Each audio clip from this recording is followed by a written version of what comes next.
Welcome back, everyone. We're here with another Q&A. Anything that I say is not meant to diagnose you over the phone or the interweb. So check with your doctor before implementing any of the information. And of course, Steve, you might be wondering what this thing is right over here. I was. Well, I have I learned what not to do. You don't try to capture a hornet's nest with a glass bottle without protective equipment. So Ouch.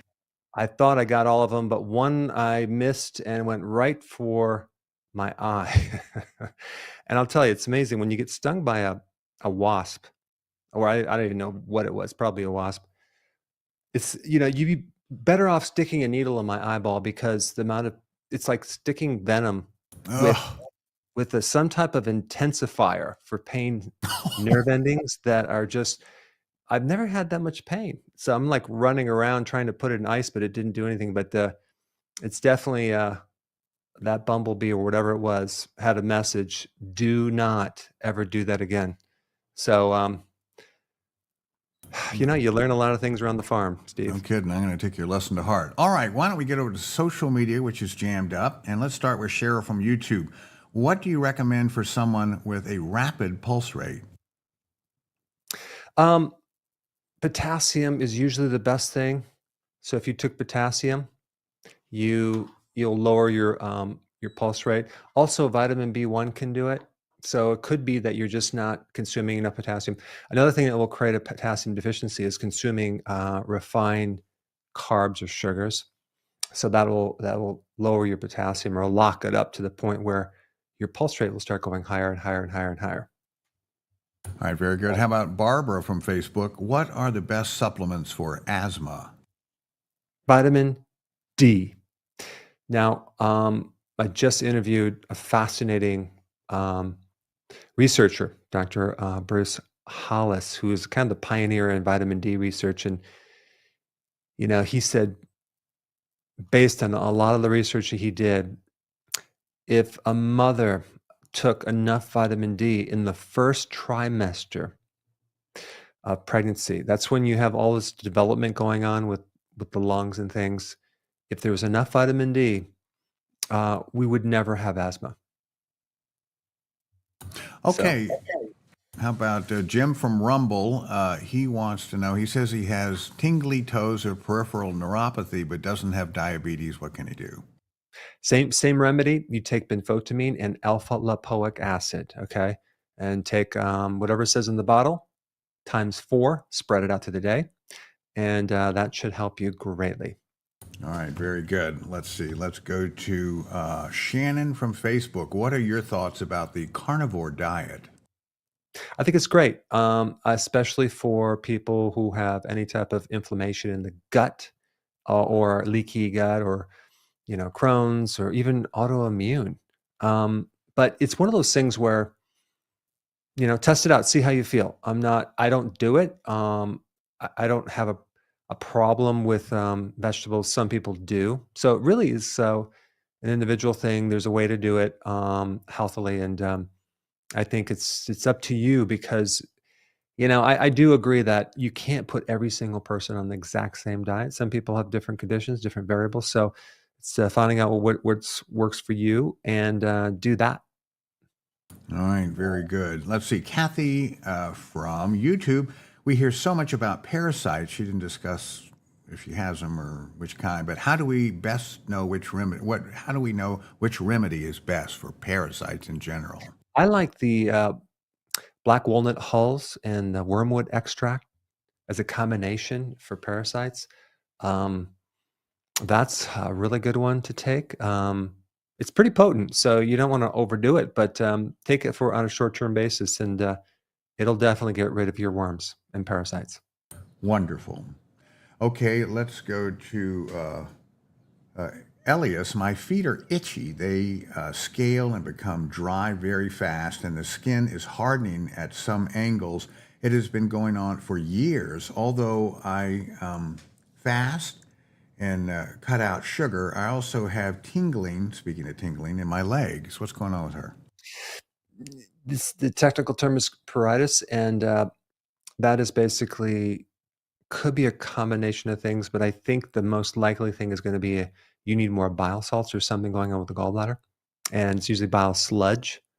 So if you take a good, bile supplement, what'll have on an empty stomach as well, that'll kinda keep the bile flowing through the little tube from your liver down to the gallbladder, and, hopefully stop the backup of this bile that's kinda going into the tissues causing the itchiness. So it's All usually digestive related. right. Well, good luck with that. And we're worried about Ruth because she said after cataract surgery, 2 months have passed and the eye is still cloudy. Any nutrient that might help her? I did a video on that, using NAC drops, but there's 2 types of NAC, so you're gonna have to watch that video and get the right one if you can find it. The eye needs, various, it's called carotenoids to protect it, lutein and zeaxanthin, and, taking those would probably be beneficial. Um, and, yeah, I think as we go through this, next hour, we're gonna be talking more about that condition in relationship to other questions. So I'm not gonna spill the beans right off the bat. So stay tuned for more data on that. All right. I don't think I asked this. Cheryl from YouTube, what do you recommend for someone with a rapid pulse rate? Yeah, you did ask that, and that's gonna be Sorry. potassium. We're gonna reduce your pulse rate by having potassium is a physiological relaxer. It helps to act as a governor for the heart, and so it kind of will calm it down. Um, so will magnesium as well, but potassium specifically for heart rate. That's what I'd recommend. All right. Well, thanks for double clarifying that question. Bernice from Rumble, could you please share some advice on how to approach resistant hypertension? Well, I think there's 2 things I would focus on. Number 1, make sure well, 3, make sure you're not doing the high refined sugar type diet, number 1. Get on healthy keto. That's my recommendation. But vitamin D in higher amounts is great for hypertension, and so is potassium. But of course, a potassium supplement is like what 99 milligrams. That's a joke. It's not going to do anything. So you want to take at least 1,000 a day because you need 4,700. So start eating foods higher in potassium. But yeah, those 2 I think would help you great. Actually, three things. So all 3 of those, I think you'll be very successful. Okay, Lillard from YouTube, can I use TUDCA for a leaky gut besides gallbladder and liver? TUDCA is good for liver and gallbladder, but I don't know if it's the best thing for a leaky gut. The leaky gut issue, vitamin D would be way more effective as well as glutamine. And if you take glutamine as a supplement for a month, it should seal it up pretty nicely as long as you're not opening it back up with the foods that you're eating, which I lay that out. Um, Also, zinc carnosine seems to also help as well. But yeah, watch my recent videos on the leaky gut. It's very important because what happens is you have if you have a hole, a barrier open to your this protective immune barrier into your body, and it's not going through proper immigration, doesn't get the stamp of approval from immigration, then your immune system is going to incorrectly tag it as a pathogen. So if you just ate, I don't know, some eggs, some of that protein now is going to be tagged as a foreign pathogen to the point where now you have an egg allergy. Wow, interesting. Okay, and we have some interesting questions, and Doc, here's the first one. All right, true or false? There is no difference in the benefit if you take a 10,000 IUs of vitamin D each day for 5 days in a row versus if you just take 50,000 IUs every fifth day. Huh, that's interesting. Okay, let's go back to, in this case, our friends over at Rumble. And Carly 408, is it okay to take your natural B1 with my morning supplements and benfotiamine with my supplements at night. Is it okay to be on benfotiamine indefinitely? I like what both have to offer. Yeah, yeah. What's nice about the fat-soluble benfotiamine B1 versus the water-soluble natural B1 is that, you're gonna support your mitochondria. You're gonna be able to metabolize, things better, especially carbs, and, you're also gonna feel calmer, you're gonna sleep better, you have more energy. It's involved with a lot of different things, and so many people are deficient in it, so I like, the effect of either taking either one of those B1s, and I also take, in addition to that, I have a kind of a chewable nutritional yeast tablet.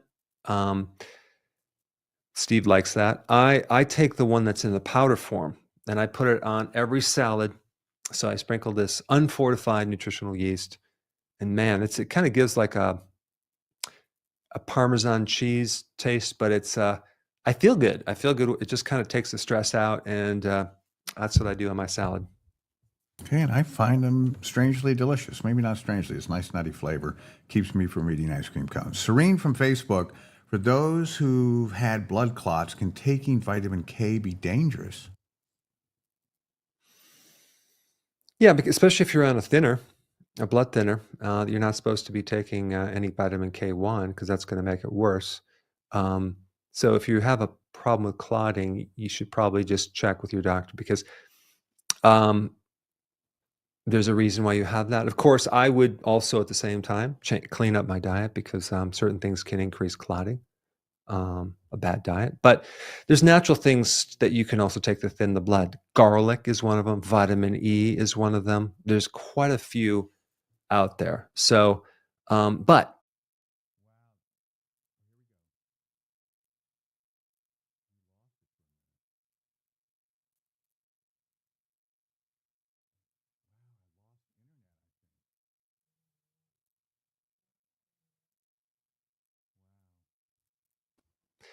can you hear me, Steve?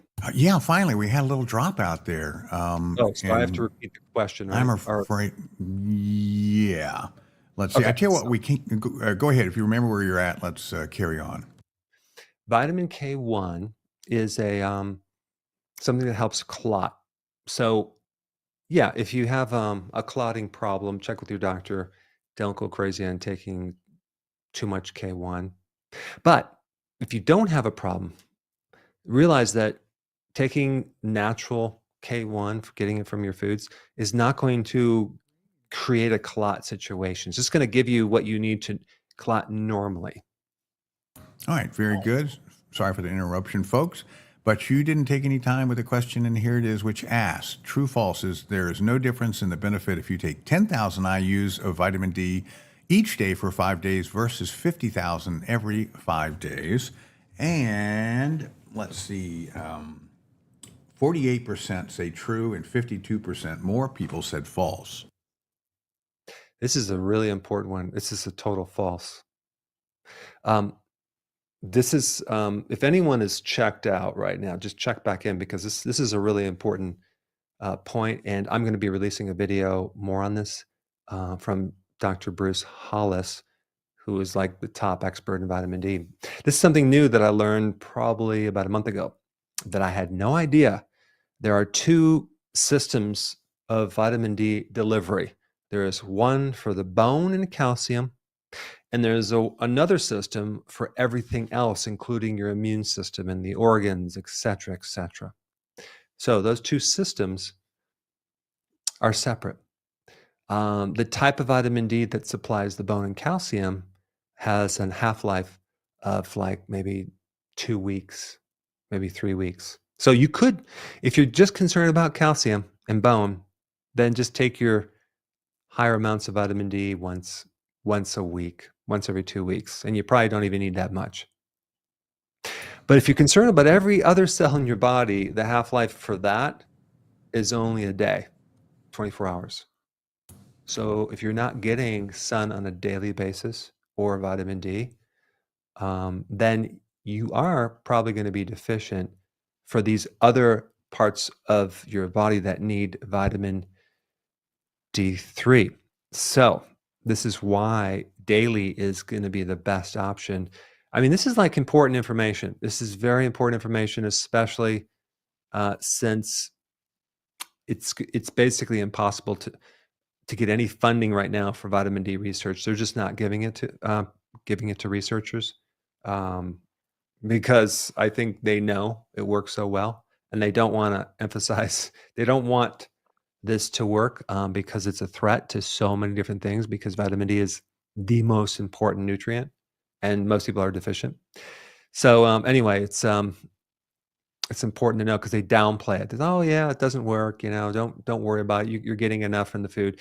They're all focused. Most of the research is focused on bone, skeletal calcium, but not everything else for the immune system. So if, for example, a lot of the studies that were done on the immune system or inflammation or things outside of bone, they're giving people like weekly or monthly amounts of vitamin D.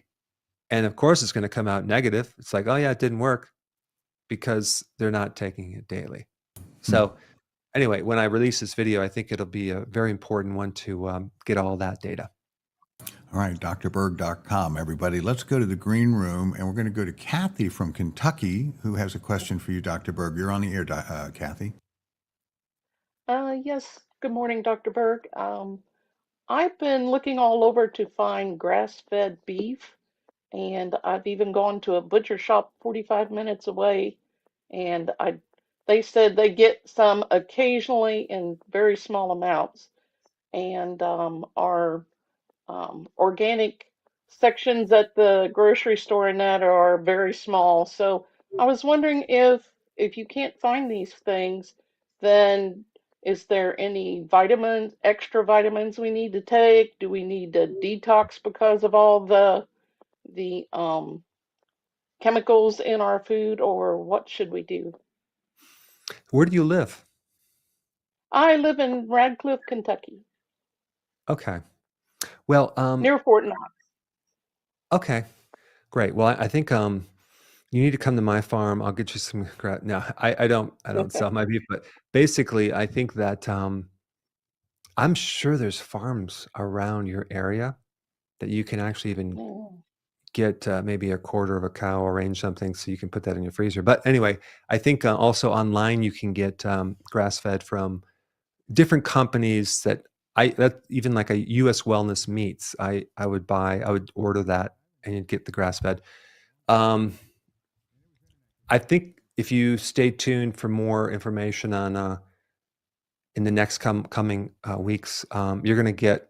I'm coming up with a lot of good sources to if you're not in a good area, what nutrition to take, what food to take, what to make to compensate. So I'm working on that right now, and different recipes for that. So that's going to be exciting. But yeah, the thing about grass fed is that it has a very unique profile with a lot. It's just so nutrient dense, and especially the omega-3 mhm. to omega-6 ratios are so good.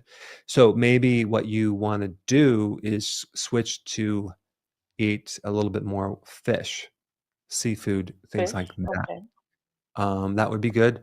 And um, and also, I think I would imagine, I don't know if you have a farmer's market. I know a lot of those cows are grass-fed, but they might not be certified, but I'd go with them any day. Okay. Thank you. Hey, you're welcome.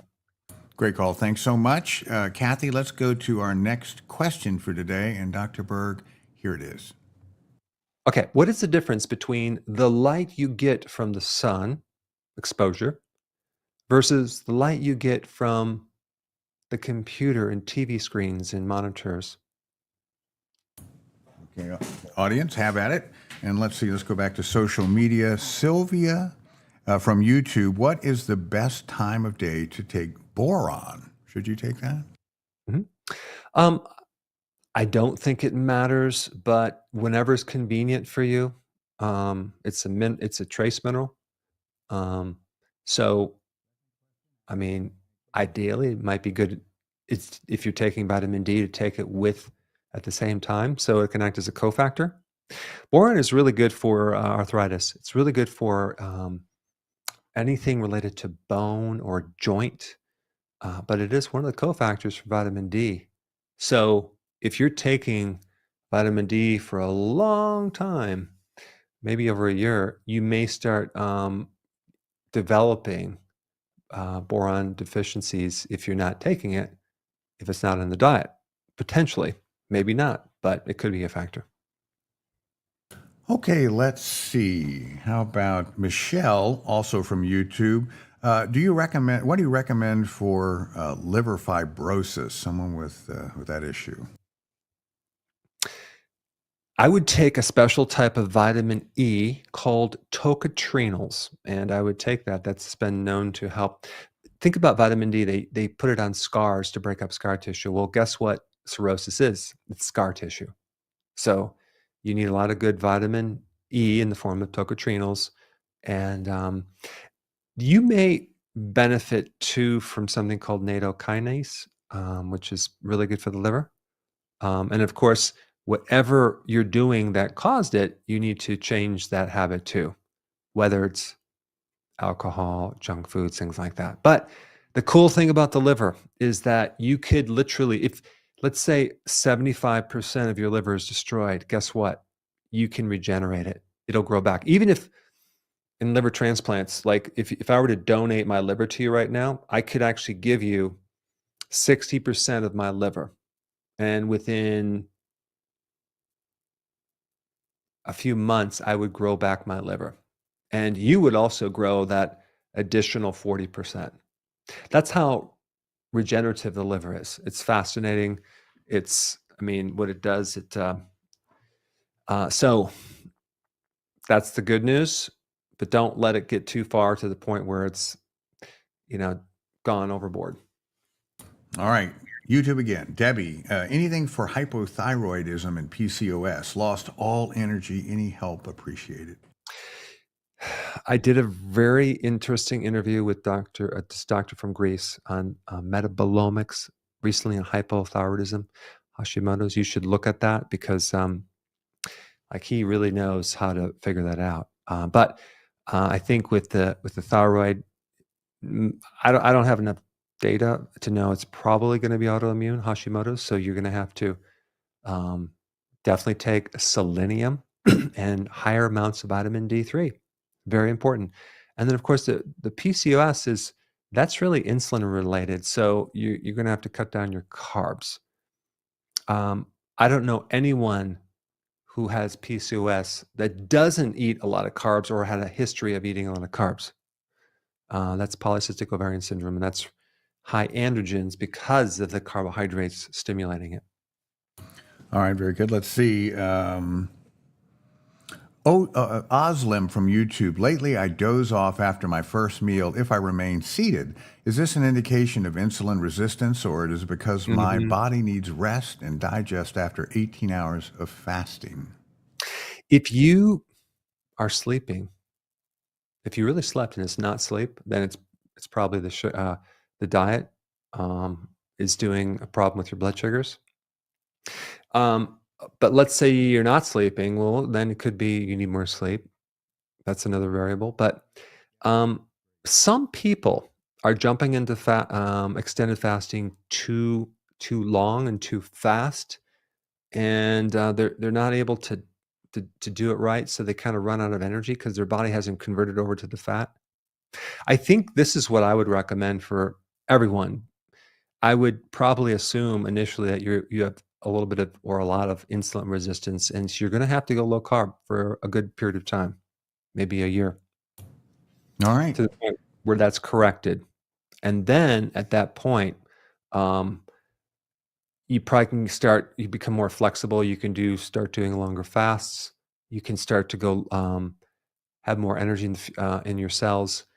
But there'll be a point where you could probably tolerate more carbs as well.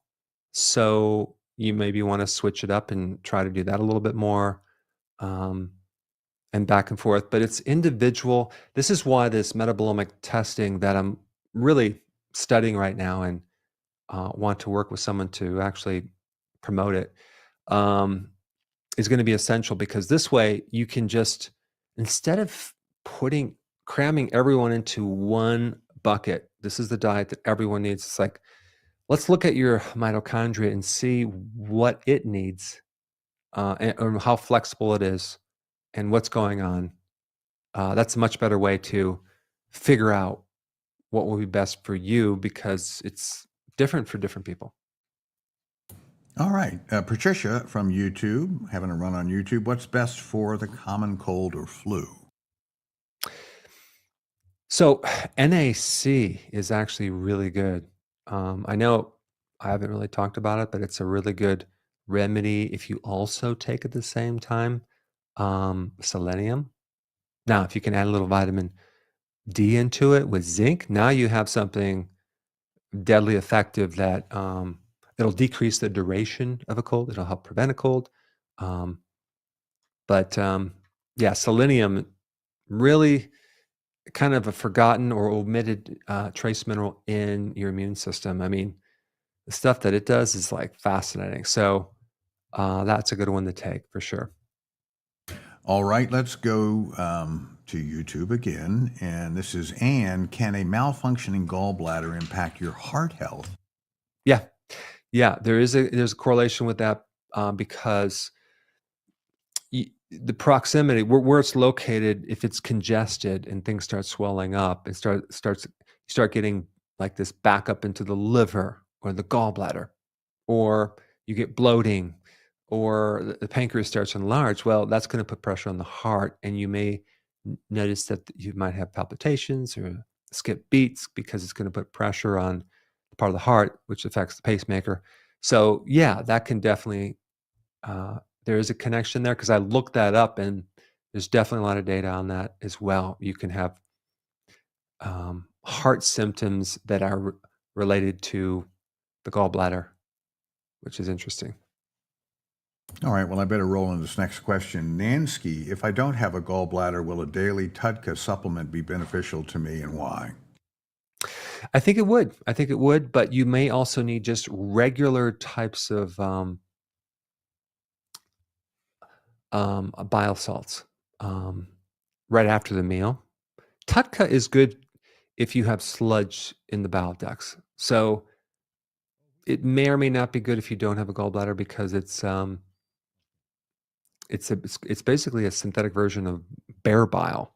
So it's really good for like a blockage in the ducts. But if you're if you're just having the gallbladder out, you could probably do very well with regular bile salts, and then you take that after the meal, okay, and that will give you the bile salts that you need to digest that meal correctly. Okay, we've got an answer for our quiz question number 2, which was not true false. And it asks, what is the difference between the light you get from the sun versus the light you get from computer and TV screens? 25% say blue light from the screens is bad. 15% say no vitamin D from the computer screen. And 25% say full spectrum red light from sun. I guess that's better. And 10% say there's, I guess, no UV. We got any winners there, Doc? Yeah, so from the sun, you have a nice balance of a lot of different light frequencies. Um, that also you get also protection as well, and you get vitamin D. But when we're dealing with the computer screens and TV screens, we're dealing with a bit more of the short, high energy blue harmful waves, especially compounded on top of being very close to this light source, compounded by the duration of sitting behind this light source. All of these things are very harmful to the eye. Um, so um, I'm sure all of you are sitting in front of a computer right now, just like I am, just like I do, right? So you want to offset that by getting out in the sun more and kind of balancing that out at some point during the day, because I've definitely made the mistake of just sitting behind a computer for decades, and now I need these glasses because of it, unfortunately. But I've done every eye exercise and all these different things didn't work. So that's some of the dangers of this blue light. Okay, well, I tell you what, we're going to kick off with our third question, then we're going to our green room. And Doc, here is the third question of the day. Okay, true or false? Vitamin D gets stored in the body. All right, folks, true or false? And let's go to Massachusetts, where Janice is calling in. And Janice, go ahead with your one question for Dr. Berg. Hi, Dr. Berg. Thanks for all Hello. you do. So, getting enough protein seems to always be a challenge for me. Recently, I had a blood test for overall health and to check my hormone balance. I'm postmenopause. So, there was one line item that said I was low in alkaline phosphatase, Mhm. which shows a possible protein and zinc deficiency. So obviously I'm not getting enough. It's still this thing that I keep dealing with. But I eat a very clean diet. I'm off of sugar and all the bad white foods, I call them. And I do like to intermittent fast 18-hour, 19 hours. So how do I get enough protein? I can't seem to get past maybe like 55. Okay. So the type of protein you eat, would it be like maybe red meat, or what type of protein would you eat? Yeah, I eat red meat, fish, chicken. Okay. And Yeah, how's your energy level? it's pretty good. I think it's a hormone thing too that I deal with, but um, it just depends. But So overall, pretty good. so there's another way that you can get alkaline phosphatase, and that is from raw cheese. Now, in America, they prevent you the buying that because unless it's been fermented for over 2 months, and that's the type of cheese I get. So when they pasteurize cheese, they kill off that enzyme. Mm, So, and that's how they, same thing with the milk. So if you did raw milk cheese, you might do much better. okay. Now, one thing that's important too with you is to make sure that you also getting enough cholesterol for all these hormones that you're now needing more of, because Okay. now the adrenals are backing up the ovaries, right? So you might Yeah. think, well, I'm getting enough cholesterol from red meat, right? Or fish, or even butter, when in fact you're not. It's only like it's like a very small percentage, believe it or not.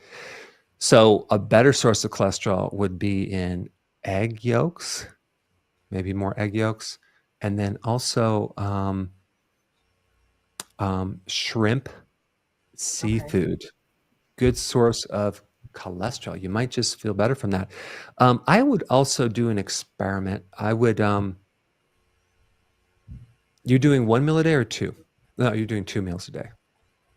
Yes. Yeah. So if if possible, maybe go up with your protein with both of those meals, and of course, just do a little bit more and see how you feel, and then maybe compare that just with like every third day or something, add in some more protein uh, f- as a breakfast, just to see if that's really what you need at this point. Okay.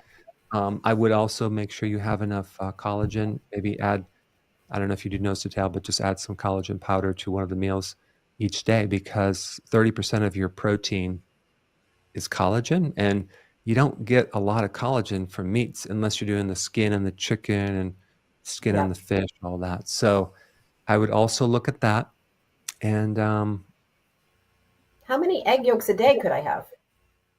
you could probably do 3.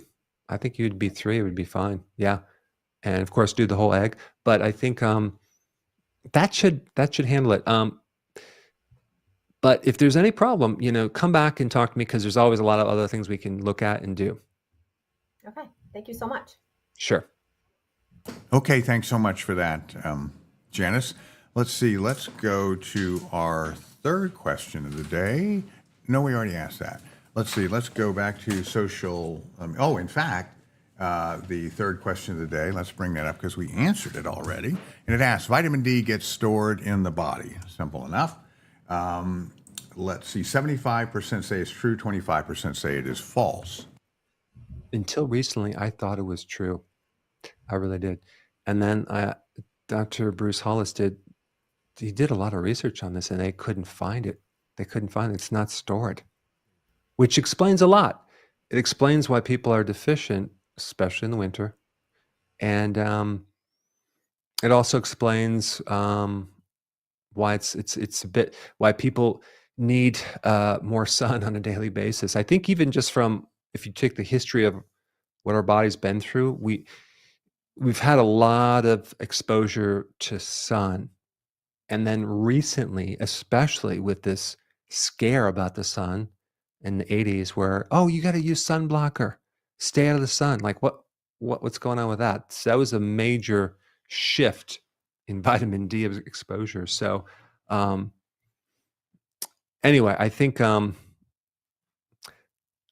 that we need more sun, and I think we need more vitamin D. And I wouldn't be so afraid of the sun. Um, just basically, just don't get burned. Just have that slight, that slight tanning or redness, and then get out of the sun. But the point is that we need this vitamin D, and it's not stored, unfortunately. Okay. Let's go to Ruth from YouTube. I had to stop keto because of constipation issues, but my weight is normal, and now I'm just doing low carbs instead of no carbs. Is that okay? Well, I don't know. I don't know. Maybe it might be okay. Depends on your mitochondria, the flexibility, their ability to metabolize. So if your mitochondria are really strong and healthy, um, you could pretty much burn different types of fuel um, versus the great majority of the population who, if you put the wrong fuel in there, a lot of carbs, you're just going to push the body won't break those down. So then there's a plan B. So then if the body puts more of attention on something called glycolysis, is a type of breakdown of sugar. Um, the problem with that is you don't extract a lot of energy from that system. So as far as ATP, you might get a couple ATPs versus like 36 to 38 ATPs if the mitochondria is working. So this is why if the way to really know that your mitochondria is working is like really look at your energy level. Do you have a lot of energy, sustained energy or not? Because that's what it makes. It makes energy. So something to look at. I mean, I know with myself, obviously I ate the wrong food for many, many years and I had energy because somehow my mitochondria was able to cope with it to the point where it couldn't cope. And that's when the energy went down and I didn't know it was that problem. So I kept pushing it until I was 28 years old. That was last year. And then I figured it out eventually and turned things around. So Wonderful. Okay, Tukash from YouTube. How to reverse a hiatal hernia naturally. Any way to undo that? I think there's things that you can do. There's a great technique that I did a video on. You could manually kind of press up underneath each rib cage to push it back in there. And also realize that sometimes that hernia comes from a lack of collagen because it's hard to get collagen just from regular meat. Meat only has like 1 to 2%, unless you eat really tough meat, which people don't do. They like the tender meat. So have a good high quality organic grass-fed collagen powder to be able to support your connective tissue. I'm going to be talking more about connective tissue. I did a video on fascia recently. It's a fascinating. It surrounds your whole body, and when people have joint problems anywhere, um, they can stretch the joint or work on the joint, like I used to do in practice. But the way I would approach it right now is I would really look at stretching the fascia, which extends beyond the joint, and doing those stretches, which I'm going to do videos on. And boy, talk about relief. So if you, for example, have a right knee or right ankle problem or a foot problem, and you could be stretching that out for the next 10 years, nothing happens. But when you start stretching even your hip, the back, upper left shoulder, in a way that takes this fascia into consideration, the whole unit, you can give yourself so much relief so fast. it'll shock you. All right, Saudala, I recently saw your video on rhodiola. Did I say that? Rhodiola? Yeah, Okay, rhodiola. and which helps with oxygen. Will this also help me if I have low hemoglobin levels? I don't know. You might need to look at your iron and your B12 and also your stomach acid. But rhodiola is good for stress. It's an adaptogen, so it helps you adapt to stress. It's I think it's comparable to ashwagandha, which is another adaptogen. So I'm not sure if it works on the hemoglobin. Okay, let's see. Everywhere is the person's handled. Is it safe to take apple cider vinegar for a long period? Could it have a negative effect on the stomach?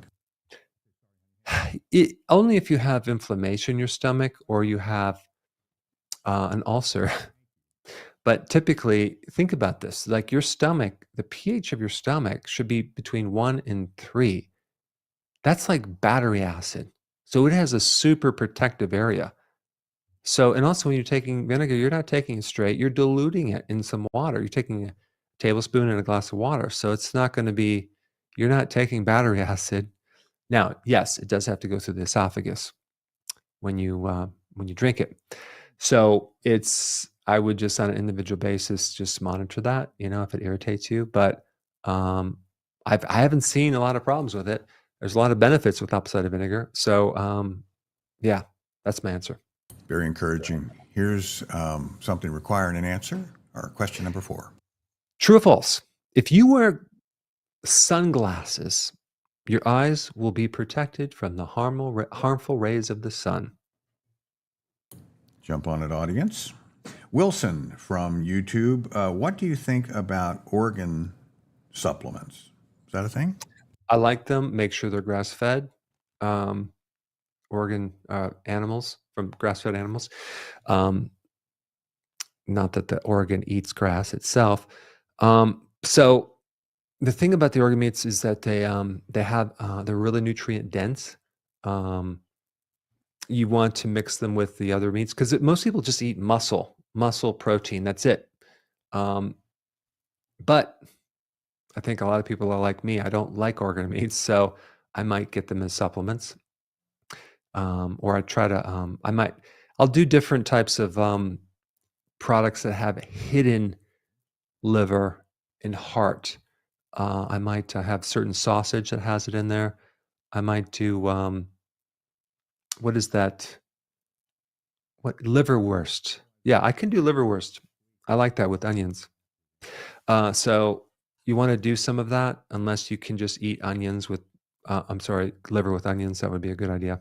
Um, it's definitely even like I know people don't eat heart a lot, but it's very healthy, especially if you want to get a lot of coenzyme Q10, which is really important for energy, mitochondria, and heart health. Okay, how about Bobby from Rumble? Is magnesium oxalate the best to get rid of trapped stones, kidney stones, in the ureter? I've been taking Flomax, potassium citrate, and lemon juice. I have 2 liters of fluid I must pass before a stent procedure next month, and she's getting worried. I would definitely beef up your magnesium.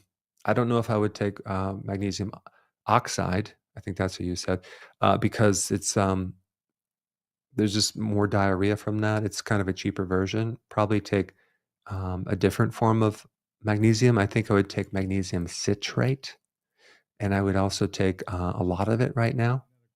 Magnesium is really good to counter the calcium deposits. And yes, for your situation, you want to drink a lot of water. And I'd probably add into that water maybe some good organic lemon or lime juice, maybe 2 to 3 ounces in your water a few times a day. Drink that down so you get all that citrate that will combine with the oxalate. And then the water will help dilute things, and the magnesium will help break things down. And I think that would be a good starting point for you. And there's even a probiotic that you can order. I think you have to get it from Europe, but it's called oxalobacteria, something like that. But it helps to build up the bacteria in your gut that helps counter oxalates. So if you're a stone former, maybe you could just take this probiotic and have your natural microbes deal with the oxalates and control that buildup in your kidney. Okay, let's go to quiz question number, or answer quiz question number 4, rather. And it asks, true, false, if you wear sunglasses, your eyes will be protected from harmful rays, and 5%, only 5% say true, the other 95% say it won't help. This is interesting. I'm going to do a video on it. I have actually a way of testing this as well. If you have these sunglasses, dark sunglasses, here's what happens when you wear sunglasses in the sun. It does bring down or filter out the rays, the certain light wavelengths, okay, from the sun. But it does it equally. At the same time, it vasodilates your eye. As a compensatory mechanism, it allows more of those rays in the eyes. This is not what you want, because there's a lot of benefits from the spectrum of light, but the danger comes from the lower end, or the blue, very specific blue range. I think it's between, I think 450 to 480 or something like that. It's a short wave, high energy blue wave. That's the stuff that messes with your melatonin and can affect the lens, the cornea, and the which is in the front part. It's not the lens, and then also the back of the retina. So these people that are wearing sunglasses, what they don't know, unfortunately, is that you're tricking the eye into allowing more of the harmful rays to go in there with your eyes just completely open, not knowing that it's creating a problem. So in this video, I'm going to talk about a test, and we're testing a bunch of sunglasses, and just to filter out the harmful ones. And so far, we found like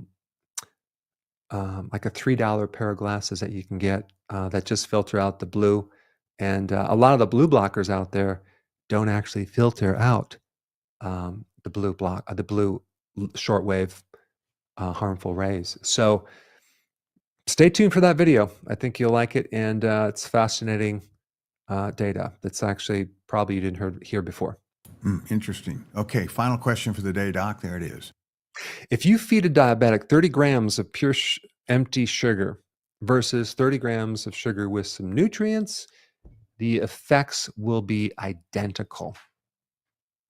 Okay, climb on that. And we've got one last charming person in the green room, and her name really is Cinderella, and she's coming to us from Austria. So go ahead with your question for Dr. Berg, Cinderella. Whoop, your mic. We need to get your mic I think on. you might be muted. I've got her audio on. Let's see what's going on, Cinderella. Can you hear me? Oh, there we go. Yes, now we can. Go ahead. Okay. Okay. I would like to hear your opinion about fasting in women, because I heard a lot of that women are not supposed to fast, and when you do, you have to hold on to a schedule 14-10. And sometimes it's also said that they better not fast a week before their periods because of the hormones. You're stressing your body out. Is this actually true? Is this really so harmful? Yeah, there's a way to fast if you're female, and there's a book called "Fast Like a Girl." I like it because it is true when you send signals to the to your body that there's a lack of food, especially if you're not adapted to burning fat. Like a lot of people take some time to do that. You're sending signals to the body like, oh, and the signals are famine, say lack of scarcity of food. So the body's naturally, as a primary survival mechanism for that focuses on reproduction, you may find that the period you lose your period for a month or something like that, because the body's like, okay, We need to conserve energy. We don't want to have a baby right now because we're not going to give enough nutrients. So I think this could be easily overcome by doing fasting, through the month, but not right at the ovulation, and not right just before and during the actual menstruation. So that way you can kind of do it intermittently and periodically. You're not going through the cycle, and I think that'll be a really smart thing to do, especially if you haven't adapted. But it also depends on how much insulin resistance you have. If you have a big problem with that and you have a lot of weight to lose, I think you need to go through this and more hardcore than someone who just wants to get some fasting benefits. Maybe they just do a shorter intermittent fasting because they don't need to, they're going to lose a bit more weight because the benefits of fasting are amazing. The other thing that you could even consider is a dry fast is it works 3 times better than a water fast. So let's say, for example, um, you're doing 2 meals a day, okay? Just 2 meals a day, and maybe you just arrange it so you you get 12 hours of a dry fast, or even longer than that. I think it'll be 18 hours, maybe a few times a week. And so now you're getting this, like, you're getting more benefit, but you're not having to do a lot more fasting than necessary because the benefits are there. Fasting is a tool to add a stress to the body to cause it to compensate. And there's a lot of different tools that you can use to achieve that. Um, I have women that have done fasting and sustained their periods and did fine. I had other women who got all of a sudden their periods went away, and then they come back. It's not going to be permanent. But then the other thing is, I've had women. This is wild. I've had women who fasted after menopause and for 5 years haven't had a period. All of a sudden, get a period. So um, apparently, something got triggered with that. But there's a lot more to talk about that topic, but this is my short answer. Okay, thank you very much. Yeah, you're welcome. Thanks so much, Cinderella. Appreciate you coming on. Okay, let's see. We have the answer for the last question, and it asked, if you feed a diabetic 30 grams of pure sugar versus 30 grams of sugar with nutrients, the effects will be identical. 65% say that's true, and the remaining 35% say it's false. So let's just take this right here, Steve. This is called starch. This is refined starch. And this right here is like high fructose corn syrup, sugar, okay? Okay. It doesn't have nutrients. It's in a lot of different processed foods, and a lot of people eat it, and they'll say, well, it's, sugar, the body needs sugar, and it's fuel for the body. Our brains need glucose. But here's the thing. When you pour this empty refined carb into the motor, are you still with me, Steve? I sure am. Okay. When you pour this empty, void of nutrition fuel into this machine, to the mitochondria, without the natural vitamins and minerals that come from food, then what happens is you cannot metabolize that fuel. So there's only one choice, is to pull from your reserves these nutrients, because this is something that it's kind of like the missing piece of the puzzle. You need nutrition to metabolize or break down carbs, proteins, and fats. So what'll happen very soon if you chronically do that, you're gonna create deficiencies. So let's just take a diabetic, for example. If you feed a diabetic sugar with the phytonutrients or the vitamins and stuff, they don't seem to have nearly the complications or the side effects as someone that just does pure sugar and refined junk food, okay? Now, I know a lot of junk food adds back in vitamins, and if they didn't, it'd be really bad. So they fortify it with a couple B vitamins, iron, zinc, something like that. But is that really enough? Is that going to be enough? The answer is no. So, yes, you have sugars involved with diabetes, but don't forget about the nutrients that also decrease the complications because those nutrients are necessary to be able to use and the prevent of the depletion of nutrients from your own cells. Okay, very good. How about Kathy from YouTube? Where can I find a good powdered vitamin C and also powdered alpha-lipoic acid? Well, of course, I'm not biased at my own vitamin C, but it's a natural powder and it's chewable. So that's where I would get the vitamin C. Um, I don't have a brand of alpha lipoic acid as far as in the powder form. I think there's some alpha lipoic acid in my nerve support, but it's in a capsule, so couldn't help you there. Okay, Lou Yu, I'm about to start carnivore tomorrow. Do you have any advice for him getting started? I would study up on it and make sure you do it correct. Like I would add collagen to that, bone broth, seafood, eggs. I would do also some organ meats, things like that. Like mix it up. Um, and there's a lot of different recipes of doing like a carnivore pizza, and you can do all sorts of like a carnivore cake. No, I don't know if you can do a cake, but there's a lot of things you can do. Okay, Inel asks, what is the fastest way to flush uric acid from the body, particularly the feet, I guess gout? I have a video on that, and one way is just to take some celery and juice it and drink that every morning or sometime during the day to flush out your uric acid. That's a really good way. Is that is that good, Steve? Is that a good answer? I think it is. I think it Yeah. is. Yeah, I did a video on Boo. that. So, Okay, very yeah. good. I love Beauregard or whatever it is. Anyway, what supplement can help with neuropathy in the wrists and arms? A lot of neuropathy today. The standard thing that I would recommend is the benfotiamine with alpha-lipoic acid. It's two supporting nutrients that seem to repair nerves, repair the myelin sheath, and especially in the peripheral part of the body, which is the hands or the feet, um, either if it's related to diabetes or related to chemotherapy or some other problem. Okay, Alamo Caesar. What brand of collagen do you recommend, Dr. Berg? I don't have a brand. I would just look for something that maybe has a combination of all the collagens, one, two, three, four, five, versus just one source because they have a mixed. Sometimes some of the collagen is good for some things, but not everything.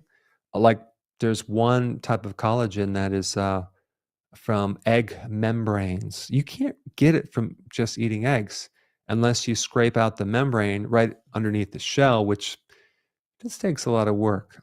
So you can buy that as a supplement. But they have them with the combination with all these different um, collagen types, and also make sure that it's an organic or wild caught or grass fed type collagen versus just the cheapest thing in the market because especially when you deal with collagen, you want to make sure it's like without impurities and glyphosate, which is an herbicide.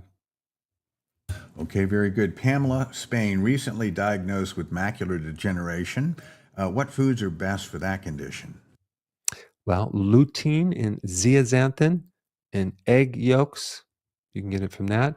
You can also get that from various vegetables um, and other I mean, there's you can even you can take it as a supplement, but there's certain foods that are high in that those two nutrients. I've done videos on that, but those are two antioxidants that are in the lens, and it's in the eye, different parts of the eye, specifically to protect you against UV radiation and oxidation and this and that.